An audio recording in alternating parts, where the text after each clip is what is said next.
नमस्कार दोस्तों, आज की वीडियो में हम बात करने जा रहे हैं उत्तर प्रदेश के टॉप 5 महिला बर्मा नेता के बारे में। आइए जानते हैं उनमें से कौन कौन से हैं। नंबर 1, श्रेया वर्मा। श्रेया वर्मा का जन्म बाराबंकी जिले में हुआ। श्रेया वर्मा समाजवादी पार्टी के कद्दावर नेता स्वर्गीय बेनी प्रसाद वर्मा की पोती हैं और सपा सरकार में कैबिनेट मंत्री रहे राकेश वर्मा की बेटी हैं। श्रेया वर्मा बेनी प्रसाद वर्मा की तीसरी पीढ़ी हैं। वह समाजवादी पार्टी से महिला कार्यकारिणी में राष्ट्रीय उपाध्यक्ष भी हैं। सपा के वरिष्ठ नेता बेनी प्रसाद वर्मा की पोती श्रेया वर्मा बाराबंकी जिले के सिरौली ग्राम पंचायत की रहने वाली हैं।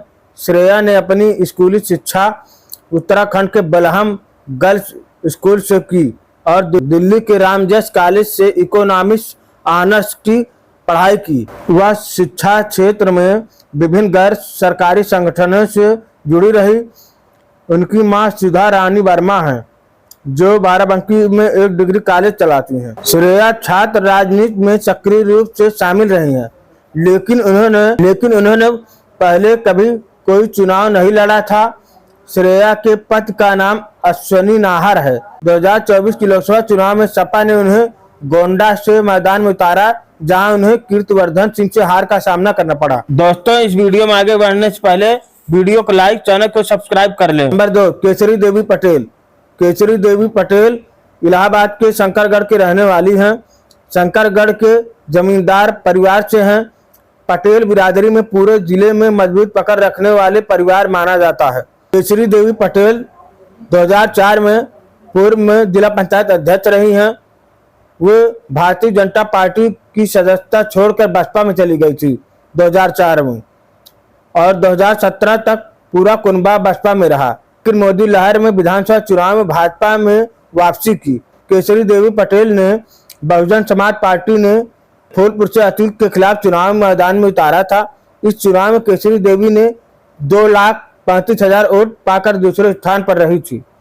केसरी देवी 4 बार जिला पंचायत अध्यक्ष रह चुकी हैं। देवी पटेल का वोट बैंक बहुत मजबूत माना जाता है। बीते उपचुनाव से ही भाजपा के कार्यकर्ताओं की मांग थी कि केसरी देवी को फूलपुर से प्रत्याशी बनाया जाए। देवी पटेल भारतीय जनता पार्टी में 98 से 2004 तक सक्रिय रही, लेकिन देवी भारतीय जनता पार्टी से एक बार निर्दलीय और 2 चुनावों में बहुजन समाज पार्टी से जिला पंचायत अध्यक्ष चुनी गई। उनके बेटे दीपक पटेल सपा के दिग्गज नेता रहे। रेवती रमन के बेटे उज्जवल रमन को हराकर वो विधायक बने थे। केसरी देवी पटेल इससे पहले भी फूलपुर और इलाहाबाद लोकसभा का चुनाव लड़ चुकी हैं। वर्ष 1998 में भाजपा नेता डॉक्टर मुरली मनोहर जोशी और 2004 में फूलपुर से बाहुबली अतीक के खिलाफ बसपा के टिकट पर उम्मीदवार थी। 2019 की लोकसभा चुनाव में उन्हें उम्मीदवार बनाया गया, जहां उन्हें जीत हासिल हुई। नंबर 3, अनुप्रिया पटेल। अनुप्रिया पटेल का जन्म उत्तर प्रदेश के कानपुर शहर में 28 अप्रैल 1981 को हुआ था। अनुप्रिया पटेल के पिता का नाम सोनेलाल पटेल है। सोनेलाल पटेल यूपी में अपना दल राजनीतिक पार्टी के संस्थापक थे। अनुप्रिया पटेल ने मनोविज्ञान में परास्नातक किया है और MBA की डिग्री हासिल की है। उनकी 3 बहनें हैं। पिता की मौत पर अनुप्रिया और उनकी तीनों बहनों ने सोनेलाल की अर्थी को कंधा दिया। राजनीतिक परिवार से होने के बाद भी अनुप्रिया पटेल राजनीति में आने नहीं चाहती थी, लेकिन उनके पिता सोनेलाल की अचानक मौत के बाद अनुप्रिया पटेल ने राजनीति में कदम रखा। अब सोनेलाल पटेल अपने दौर के बड़े नेताओं में शामिल थे। उन्हें बहुजन समाज पार्टी के संस्थापकों में गिना जाता था, लेकिन मायावती से मतभेद के बाद उन्होंने अपना दल की स्थापना की।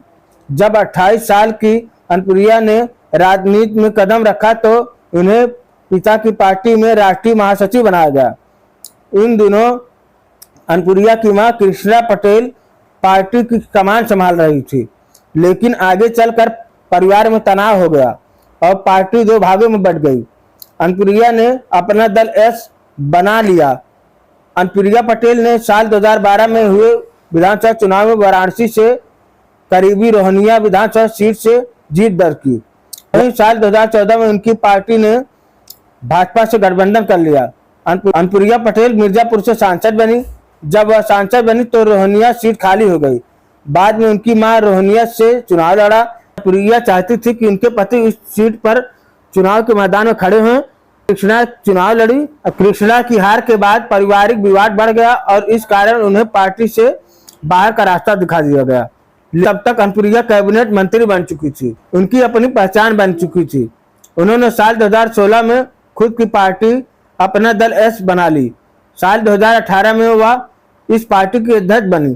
फिर 2019 की लोकसभा और 2024 में वो लगातार मिर्जापुर से सांसद बनने में कामयाब रही। वो मोदी सरकार में मंत्री भी बने। उनके पति आशीष पटेल योगी सरकार में मंत्री बने हैं। नंबर 4, रेखा वर्मा। रेखा वर्मा का जन्म 20 मई 1973 को उत्तर प्रदेश के कानपुर में हुआ था। उन्होंने अपनी शिक्षा 12वीं तक पूरी की है। वे एक व्यवसायी हैं। उनके पिता का नाम श्री देवनारायण कटियार है और माता का नाम श्रीमती उर्मिला कटियार है। रेखा वर्मा का विवाह स्वर्गीय श्री अरुण वर्मा के साथ हुआ था। उनके 2 बच्चे हैं, एक पुत्र और एक पुत्री हैं। वर्ष 2014 की लोकसभा चुनाव में वह सांसद बनी। रेखा वर्मा का संगठन में लगातार कद बढ़ता गया। उनको भाजपा की राष्ट्रीय कार्यकारिणी में शामिल करते हुए राष्ट्रीय उपाध्यक्ष बनाया गया। इसके अलावा रेखा वर्मा को उत्तराखंड का प्रभारी भी बनाया गया। रेखा वर्मा ने वर्ष 2019 की चुनाव में फिर से धौरहरा से सांसद चुनी गई। भाजपा की जारी हुई राष्ट्रीय कार्यकारिणी की सूची में रेखा वर्मा को एक बार फिर राष्ट्रीय उपाध्यक्ष बनाया गया। रेखा वर्मा लगातार दूसरी बार राष्ट्रीय उपाध्यक्ष बनने में कामयाब रही। वर्ष 2024 की लोकसभा चुनाव में उन्हें हार का सामना करना पड़ा। नंबर 5, छाया वर्मा। छाया वर्मा का जन्म अंबेडकर नगर में हुआ। छाया वर्मा सपा सांसद लालजी वर्मा की बेटी हैं और पेशे से डॉक्टर हैं। उन्होंने साल 2018 में मेडिकल कॉलेज गोरखपुर, दीनदयाल उपाध्याय गोरखपुर विश्वविद्यालय से स्नातकोत्तर MS नेत्र विज्ञान में पढ़ाई पूरी की है। में वह चुनाव भी लड़ चुकी हैं। लालजी वर्मा पहले बसपा में थे और मायावती के करीबी नेताओं में गिनती होती थी। साल 2019 में जलालपुर विधानसभा उपचुनाव में छाया वर्मा बसपा की प्रत्याशी के तौर पर मैदान में उतरी थी, जहां उन्हें हार का सामना करना पड़ा था। आज की वीडियो में इतना ही। मिलते हैं नई जानकारी के साथ, तब तक लिए जय हिंद।